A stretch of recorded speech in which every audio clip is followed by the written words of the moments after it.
Morning has broken, and the fishermen will now be taking their nets out of the water. The river is a shared space between the Ganges River Dolphins and fishers.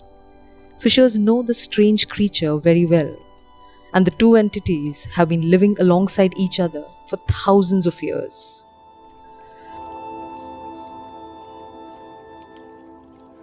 The Ganges River Dolphin, Platanista gangetica, is a unique and unparalleled evolutionary wonder and ecological heritage of the Indian subcontinent. These ancient cetaceans evolved around 25 million years ago and are among the oldest lineages of dolphins to still survive. Unlike any other surviving species of dolphins, these dolphins are almost blind, as eyesight has regressed over millions of years of living in murky and sediment-rich rivers.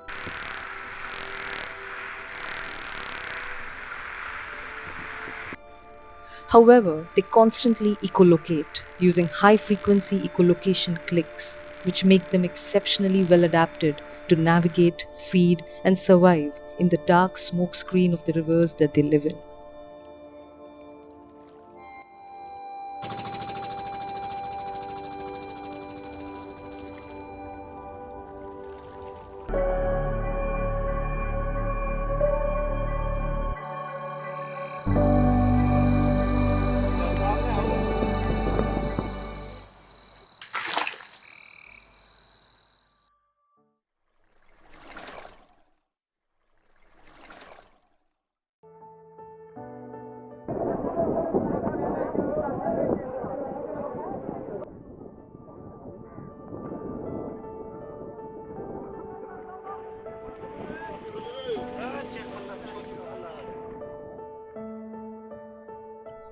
Millions of fisher people continue to remain solely dependent on rivers for their basic survival and livelihood needs. They fish using various kinds of nets and gears and sell their catches to local vendors and traders along fish landing sites by the riverbank and to fish markets in nearby localities. Today, the Ganges River Dolphin, or Shushu, as it is known locally, faces severe threats to its habitat and survival from dam-reducing river flows, pollution of rivers, and many human impacts due to fishing, transportation, and so on. Growing up in Malda district in West Bengal, I was really fascinated to learn that this remarkable dolphin species occurred right here in the Ganga River. And as I explored more, I realized the significance of the threat of fishing. The fish that we eat regularly directly linked us to Ganges River Dolphin.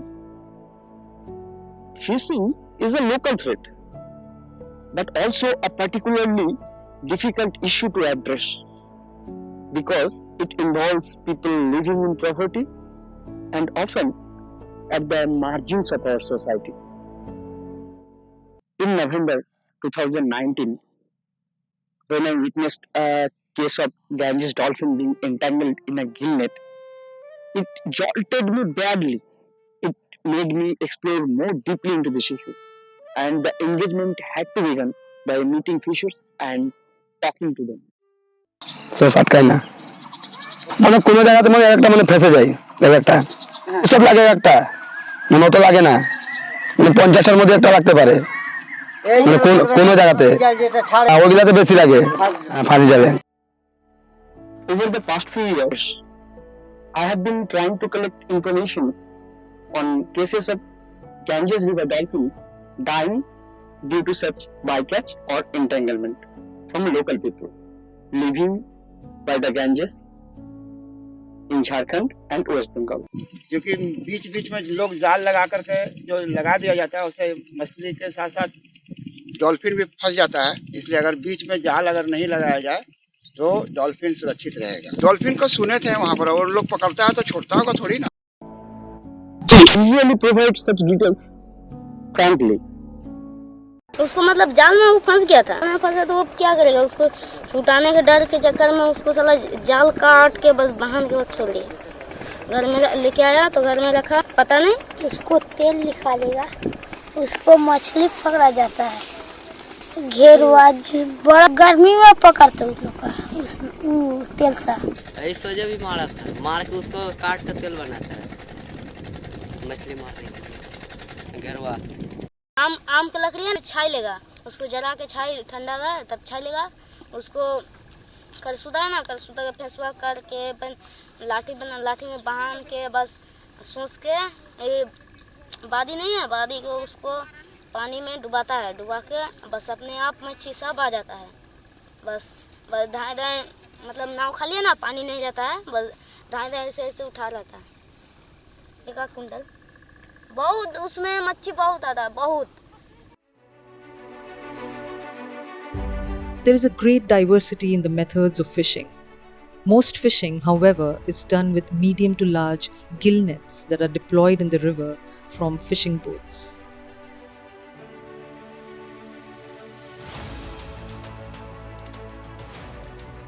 Fishing boats in most areas are oared, called dinghies, but nowadays motorization is fast increasing.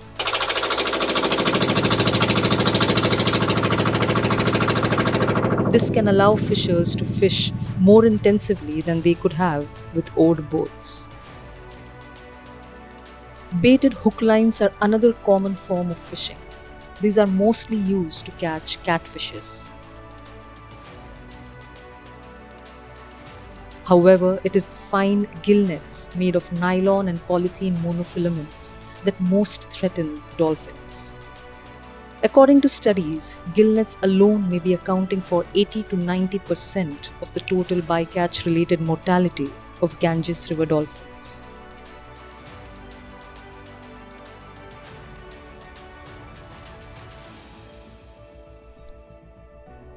There are other intensive fishing practices too.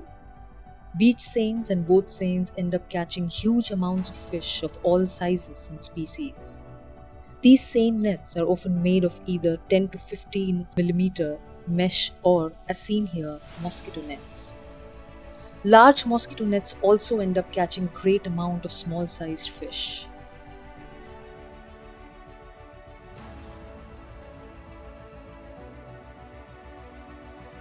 Gill nets have a range of different mesh sizes, from 18 to 20 millimeters all the way up to 300 or 400 millimeters. Different mesh sizes are selective towards specific sizes of fish. Larger nets are obviously meant to snag larger sized fish. The Ganges River dolphins feed only on small-sized fishes and shrimps. They emit ultrasonic clicks, which are broadband sounds ranging from 20 to 250 kHz, with the dominant frequency being around 65 to 70 kHz.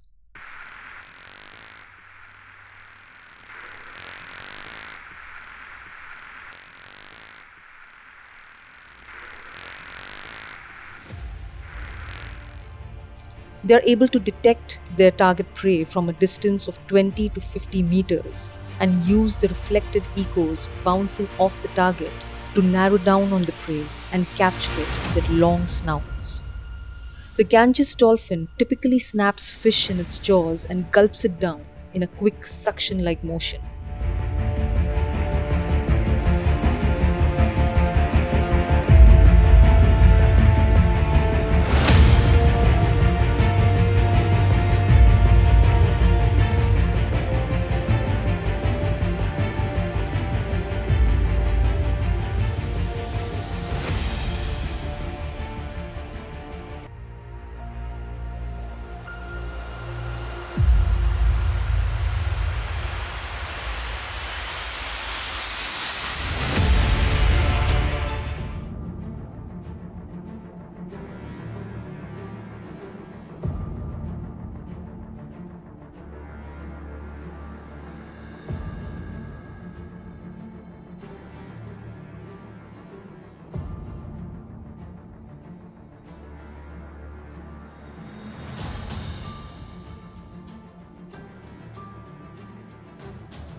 For the Ganges River dolphins, the highest risk of getting entangled is from the large meshed gill nets.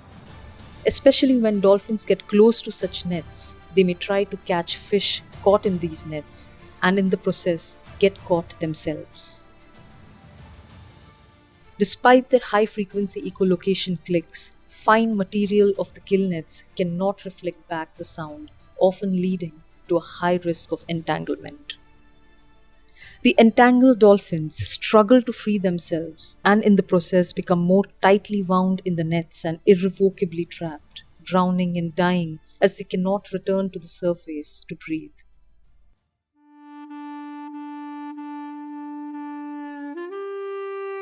Younger dolphins may be more susceptible to such entanglement and bycatch than the adults.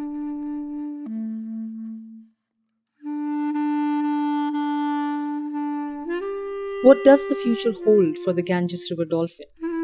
Fishing activities have different types of impact on the dolphin, but the most consistent threat is from bycatch, that is, the accidental entanglement of Ganges River dolphins in fishing nets. How can we prevent entanglement-related mortality of dolphins? There is a whole range of potential solutions, ranging from technical solutions to socio-economic ones. Technical solutions are usually given more attention. These include using acoustic reflectors and emitters called pingers to deter dolphins from getting too close to the nets, or using alternative fishing methods which can substitute gill net usage. But the social and economic side of the issue is typically given less attention. We need to understand this issue from the fisherman's point of view also.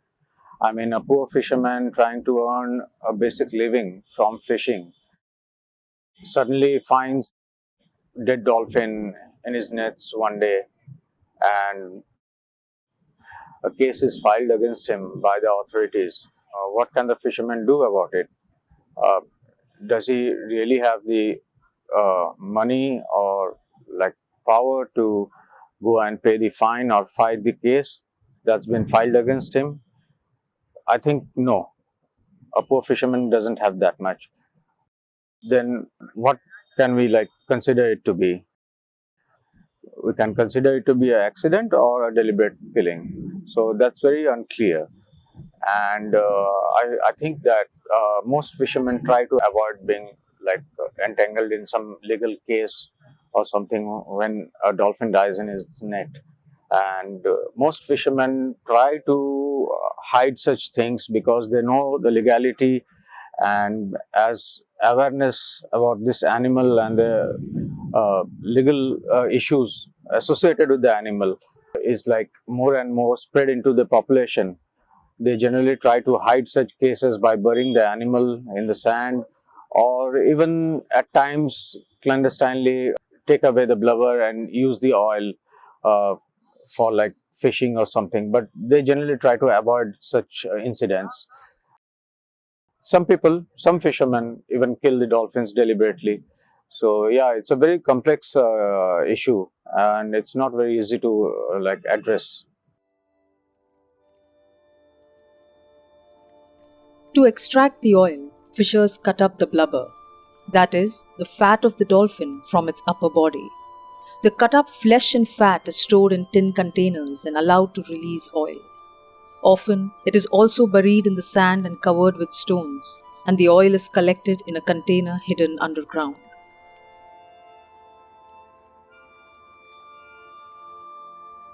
The oil is used to catch the fish, Clupisoma garua, which lately has started fetching a higher price in the market.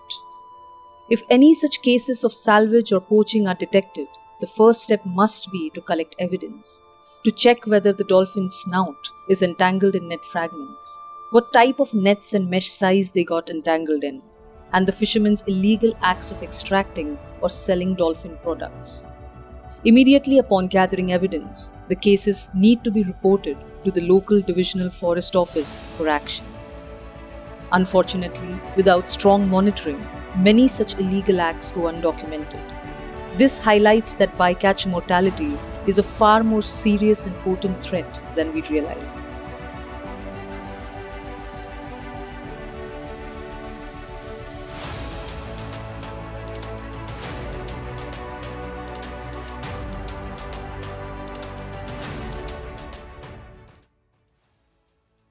It is really important to monitor Ganges River dolphins for their presence and activity wherever they occur near intensively fished areas along rivers, which could be near towns or villages or near settlements, near bathing ghats, wherever people frequently visit. In general, there is very little monitoring of riverine capture fisheries in India that is happening systematically, and I think that's a major gap.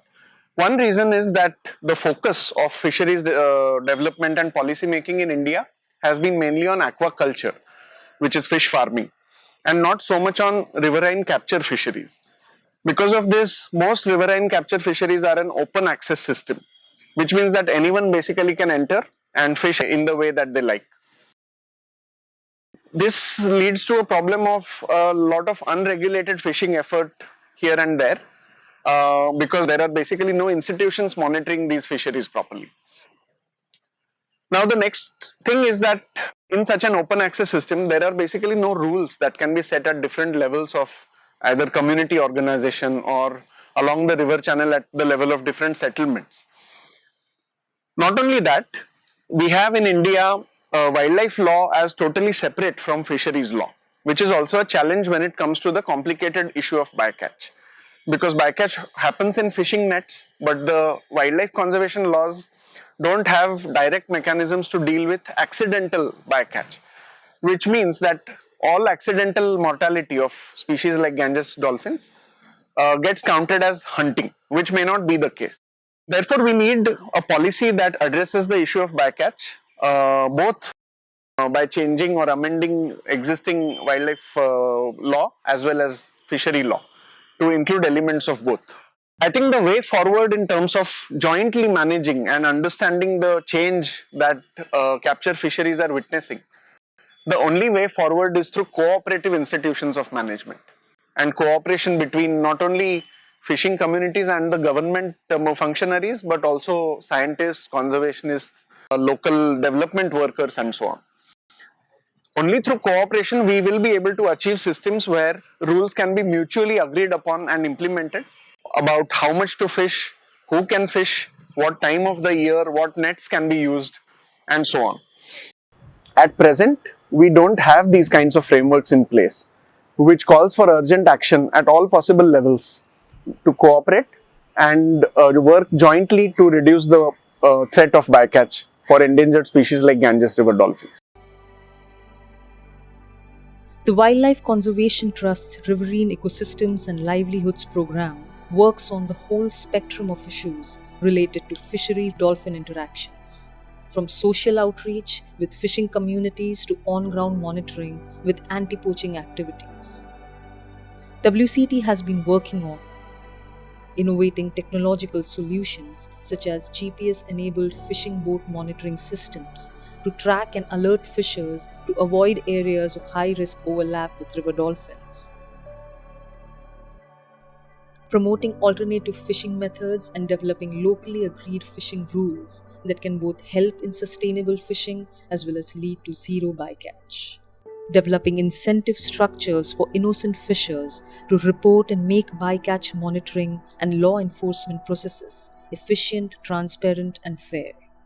Identifying policy gaps in fishery and wildlife laws and suggest ways forward for integrated management.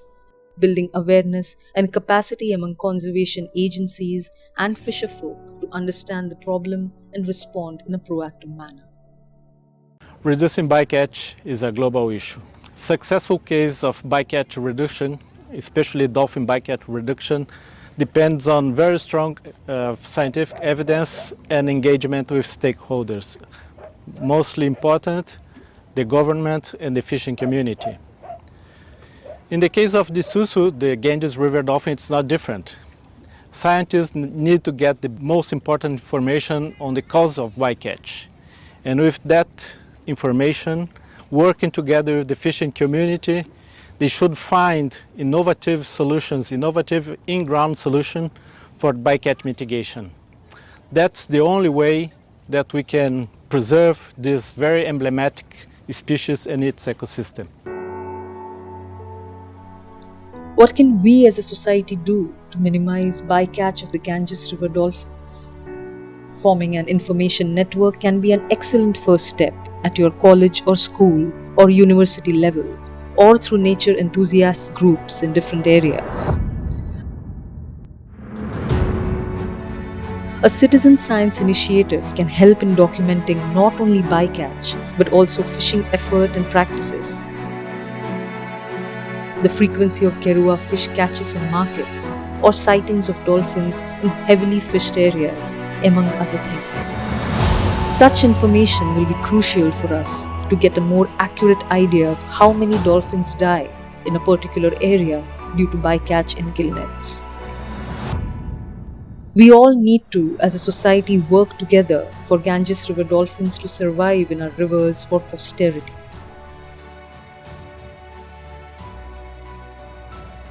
Multiple efforts are needed at many levels, such as working to form close relationships with fishing communities, forming information networks, reporting illegal activities as dutiful citizens, and also helping scientists to inform and address the policy gaps that exist. Fishermen and their active support is the most crucial and essential element in saving the Ganges River dolphin.